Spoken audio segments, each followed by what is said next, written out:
Jangan lupa di-subscribe, like, dan share. Oke, terima kasih. Assalamualaikum warahmatullahi wabarakatuh. Hai teman-teman, bertemu lagi dengan channel CC Karuliane. Hari ini kita akan membahas bab baru di mata pelajaran PJOK kelas 9 SMP. Yuk, kita mulai berdoa terlebih dahulu supaya kita diberikan kemudahan dalam memahami materi hari ini. Berdoa, mulai. Berdoa selesai. Baik teman-teman, hari ini kita akan membahas bab pertolongan pertama pada kecelakaan.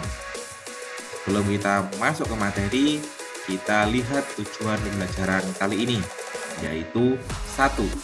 Memahami pengertian pertolongan pertama pada kecelakaan. 2. Memahami macam-macam cedera. 3. Memahami macam-macam alat pertolongan pertama pada kecelakaan. 4. Memahami penanganan tindakan pertolongan pertama pada kecelakaan pada kejadian darurat, baik pada diri sendiri maupun orang lain. Nah, setelah kita memahami tujuan pembelajaran, kita masuk ke materinya teman-teman. Yuk kita mulai. Pengertian pertolongan pertama pada kecelakaan. Pertolongan pertama pada kecelakaan atau disingkat dengan PPPK adalah upaya memberikan pertolongan dan perawatan sementara secara tepat dan tepat terhadap korban kecelakaan sebelum korban dibawa ke rumah sakit. Nah, pertolongan pertama ini dilakukan ketika kita menemui kecelakaan baik ringan maupun berat. Namun dalam prakteknya kita harus mempunyai ilmunya dulu. Jangan sampai pertolongan kita membuat parah si penderita atau korban kecelakaan. Nah, contohnya kejadian di sekolah ya, seperti pingsan. Seperti gambar di layar monitor ini. Pertolongan sebaiknya diberikan secara cepat dan tepat menggunakan sarana dan prasarana yang ada di tempat kejadian tersebut. Misalnya ada teman kalian yang pingsan, maka kalian harus sigap ya, menolong teman yang pingsan tersebut. Kemudian apa yang harus dilakukan? Itu ada tahap-tahapnya. Misalnya menangani sesak nafas atau kejadian seperti di gambar ini yaitu pingsan. Dikatakan di sini menggunakan sarana prasarana. Nah, di sini di sekolah kalian ada sarana prasarana apa aja untuk melakukan pertolongan? Misalnya ini ada bed, ya. Kemudian mungkin alat-alat lainnya untuk pernafasan ya. Itu namanya sarana prasarana. Bagaimana teman-teman? Apakah di sekolah kalian sudah lengkap untuk sarana prasarana pertolongan pertama? Semoga aja semuanya lengkap ya. Kita lanjutkan. Nah, tindakan pertolongan pertama pada kecelakaan yang dilakukan secara benar akan mengurangi resiko cacat, bahkan dapat membantu menyelamatkan korban dari resiko kematian. Nah, contohnya seperti ini teman-teman. Setelah kalian menolong teman kalian yang cedera, kalian bawa ke tempat yang aman dan terhindar dari sinar matahari serta ada sirkulasi udara. Setelah itu baru kalian memberikan pertolongan, misalnya dikasih wangi-wangian yang menyengat, misalnya minyak angin. Nah, kemudian kalau pingsan biasanya dilonggarkan bajunya atau celananya. Ya, kalau laki-laki, kalau perempuan ya langsung dibawa ke UKS, misalnya kalau tempatnya dekat dengan UKS. Nah, untuk apa? Untuk mengurangi resiko ini tadi, mengurangi resiko cacat ataupun resiko kematian. Nah, di sini biasanya mereka kurang makan atau tadi tidak makan sehingga lemas, akhirnya pingsan. Nah, kalau kejadian yang berisiko tinggi biasanya itu terjadi di jalan raya, teman-teman ya. Jadi kalian harus hati-hati ketika di jalan raya. Kalaupun ada kejadian di jalan raya, biasanya warga-warga langsung menelpon ambulan terdekat, sehingga petugas medis yang profesional akan bergerak menuju tempat kecelakaan dan langsung memberikan pertolongan pertama sebelum dibawa ke rumah sakit. Begitu teman-teman ya. Kita lanjutkan ya. Macam-macam cedera. Salah satu contoh cedera dalam berolahraga yaitu terjatuh di lapangan yang mengakibatkan luka robek akibat keluarnya darah pada kulit karena gesekan antara kulit dengan lantai atau lapangan. Nah, ketika kalian sedang berolahraga, biasanya ini terjadi. Selain luka robek, biasanya ada keseleo atau memar dan lain sebagainya. Nah, kita lihat macam-macam cedera yang ada di dalam olahraga. Yang pertama, cedera ringan. Cedera ringan ini mengakibatkan penderita tidak mengalami keluhan atau rasa sakit yang serius. Contohnya luka lecet ketika kita jatuh, memar, dan keseleo yang ringan. Nah, namun dalam hal ini kita harus cepat memberikan pertolongan, misalnya dikasih balsem, ya, dikasih obat merah ya kalau lecet, memar, dan dikasih biasanya untuk mengurangi rasa sakit dikasih es yang telah dicairkan. Lanjut ya, cedera sedang. Cedera sedang merupakan cedera yang tingkat kerusakan jaringan ototnya lebih berpengaruh pada performa atlet. Contohnya melebarnya otot dan robeknya ligamen. Nah, sini kita biasanya melihat teman-teman kita yang ada di lapangan, contohnya bermain sepak bola. Nah, itu di belakang lututnya biasanya kalau sudah merasa kelelahan, tubuhnya kelelahan, akhirnya ototnya tegang. Nah, di sini biasanya terjadi ketegangan itu sehingga sakit sekali rasanya, teman-teman. Nah, solusinya bagaimana? Ya harus diistirahatkan, dibawa ke pinggir lapangan ya. Kalau misalnya memang terlalu kuat otot yang tegang tadi, maka harus diganti, ya, harus diobati dengan serius supaya ototnya kembali santai atau kembali melunak sehingga tidak terasa sakit lagi.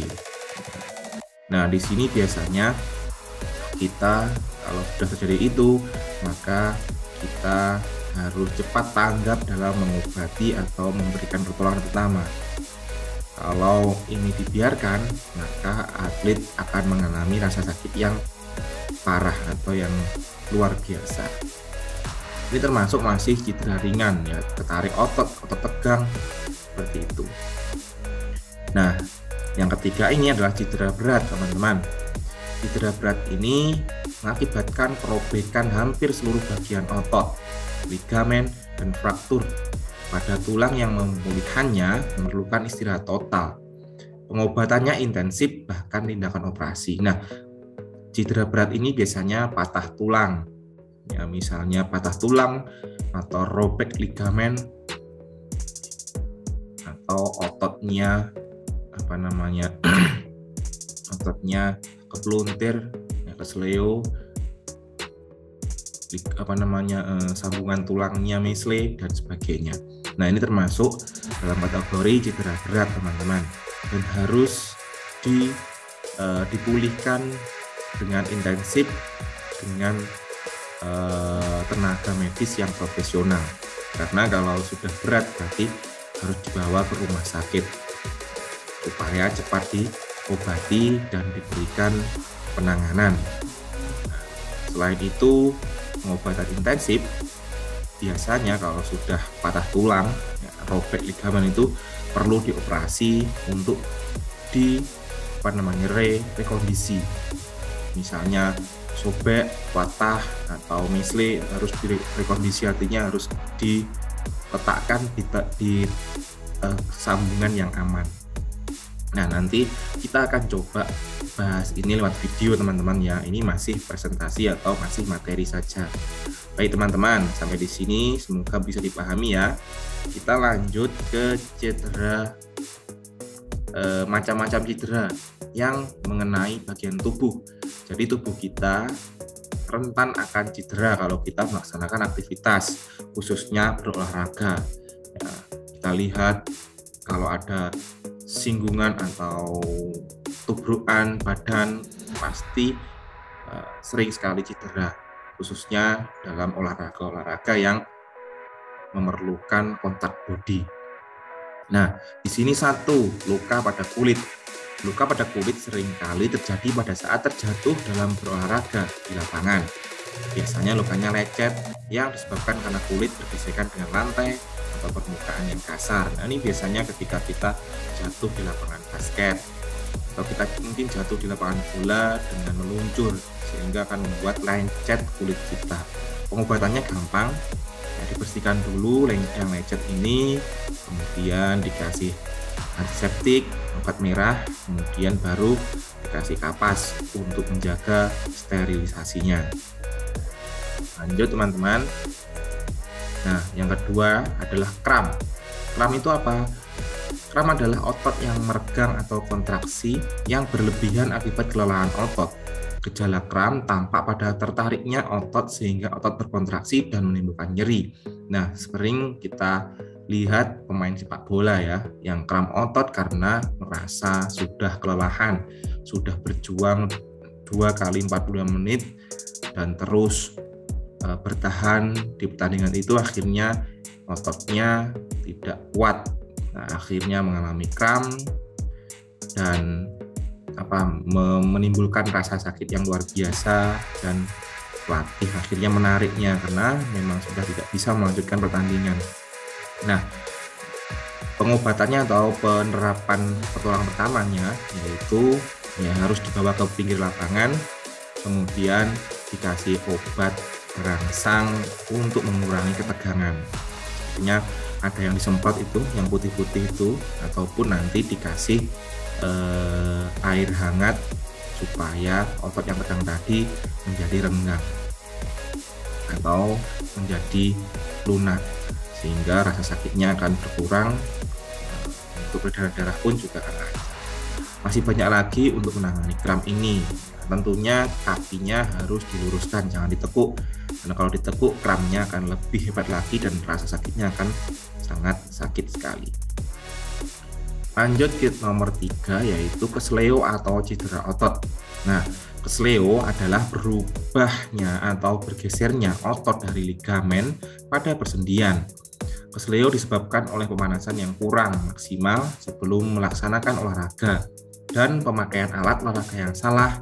Nah, kesleo atau cedera otot biasanya ketika kita kurang pemanasan, teman-teman.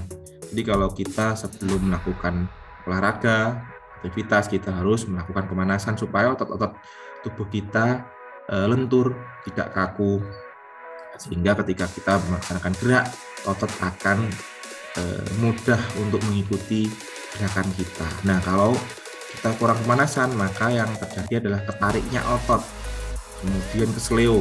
Kenapa? Karena otot kita masih kaku. Nah, ini bisa mengakibatkan memar.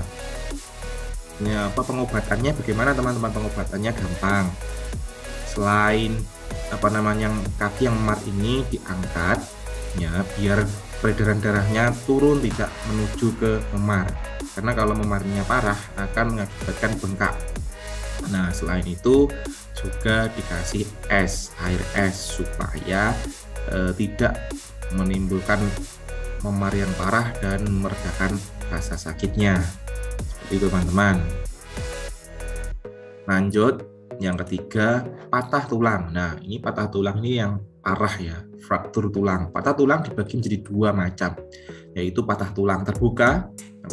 Patah tulang terbuka ini kelihatan tulang yang patah, jadi keluar dari kulit gitu, parah sekali ini ya. Kemudian patah tulang tertutup. Patah tulang tertutup itu masih patah tapi tidak terlihat, masih di dalam, tapi terlihatnya ketika di ronsen. Patah tulang tertutup dan terkilir sering terjadi secara bersamaan. Nah, biasanya ini terjadi ketika ada pelanggaran berat, teman-teman. Seperti sering kita lihat di sepak bola ya, ketika pemain berlari kemudian di sliding tackle dari samping atau dari belakang, itu akan mengakibatkan patah tulang atau cedera ligamen. Nah, seperti itu. Jadi kalian teman-teman harus hati-hati dalam berolahraga. Selain pemanasan, di dalam bermain juga harus hati-hati. Tidak usah memaksakan diri ya. Yang kelima, luka karena terbakar. Luka karena terbakar dapat terjadi karena terkena api, minyak panas, air panas, tersengat benda panas, dan terkena terik matahari. Ciri-cirinya yaitu kulit terasa perih dan panas. Ketika kalian bermain di terik matahari, misalnya jam 12 sampai jam 1 atau jam 11 sampai jam 1, itu terik matahari sangat luar biasa. Tanah akan mengalami pemanasan. Nah, kalau kalian menginjak tanah tersebut, biasanya kaki kalian akan terasa sangat panas. Kalau kalian terus-terusan berada di tanah tersebut, maka kaki kalian akan melepuh. Ya. Ataupun kalian sini ada terkena api, misalnya kalian main api, kemudian tangan kalian terbakar, apa yang terjadi? Rasanya sakit sekali tentunya ya. Jadi kalian harus hati-hati ketika bermain dengan api. Oke, lanjut.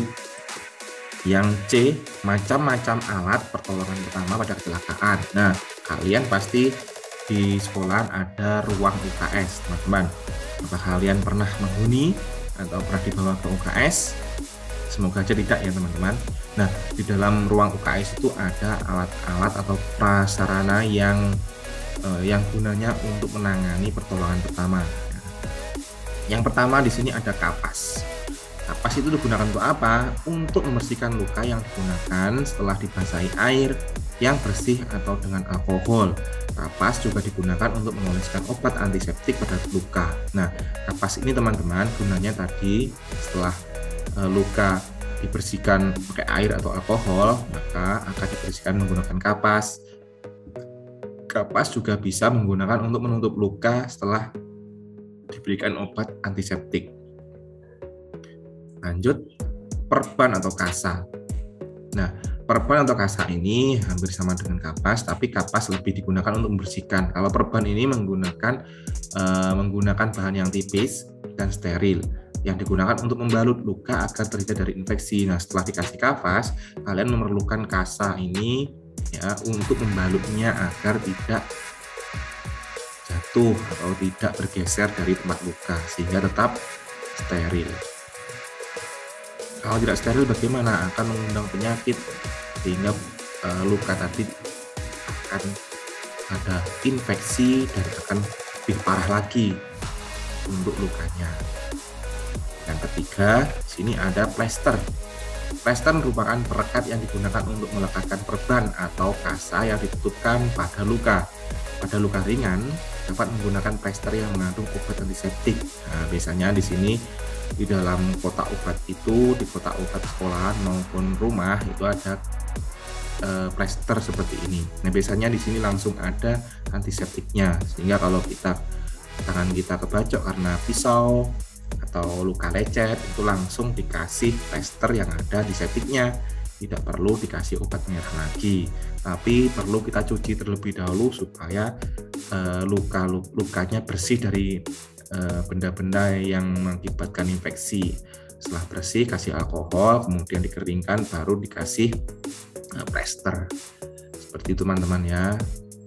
Yang keempat di sini ada gunting. Nah, gunting itu diperlukan untuk apa? Gunting digunakan untuk memotong kasa, plester, dan perlengkapan yang lain saat penanganan luka. Nah, barang tentu gunting untuk memotong ketika kasa terlalu panjang. Nah, jadi kurang lebih agar lebih rapi perlu digunting supaya tidak mengganggu aktivitas kita. Plester pun begitu, kalau plester roll perlu gunting untuk memotong sesuai dengan luka yang ada di dalam tubuh kita atau di luar tubuh kita. Yang kelima di sini ada tandu atau drag bear atau bed. Tandu digunakan untuk membawa korban yang tidak bisa jalan ya. Biasanya kalau tandu di sekolah kita biasanya bisa menggunakan tandu yang diangkat oleh 4 orang atau 2 orang. Seperti kita bahas tadi, tandu ini gunanya untuk membawa korban dari tempat kejadian menuju tempat untuk mengobati atau UKS. Biasanya di sekolahan itu tandunya yang dibawa dengan 4 orang itu atau dengan 2 orang. Kalau seperti ini, yang di gambar ini biasanya berada di ruang operasi atau rumah sakit, teman-teman. Mohon maaf teman-teman ya tadi kalau terputus karena jaringannya ada error. Nah, yang terakhir di sini kita harus tahu namanya tindakan pertolongan pertama pada kecelakaan. Nah, tindakannya ketika kita melihat teman kita mengalami kecelakaan itu yang pertama adalah pastikan posisi penolong aman. Jadi kita sebagai penolong memastikan diri dulu sudah aman dari kecelakaan beruntun atau kecelakaan lagi. Kalau sudah aman, yang kedua jangan panik. Nah, kalau kita panik, maka semuanya akan panik, maka tidak ada yang berani untuk menolong. Kalau misalnya kita tidak berani menolong, kita minta bantuan ya, atau telepon ambulan atau telepon rumah sakit atau puskesmas. Kita minta bantuan kalau kita misalnya tidak berani menolong karena kita tidak punya ilmunya. Hindarkan korban dari kecelakaan berikutnya. Nah, setelah kita misalnya kita berani menolong, maka kita dianjurkan untuk menolong korban minimal dibawa ke tempat yang aman agar tidak terjadi kecelakaan lagi, misalnya menghindarkan kecelakaan. Jangan memindahkan korban secara terburu-buru. Nah, ini penting sekali kalau misalnya kita tidak punya ilmunya, kita tidak punya ilmu diagnosis, maka jangan sekali-kali memindahkan korban karena itu bisa memperparah cederanya, memperparah lukanya. Ya.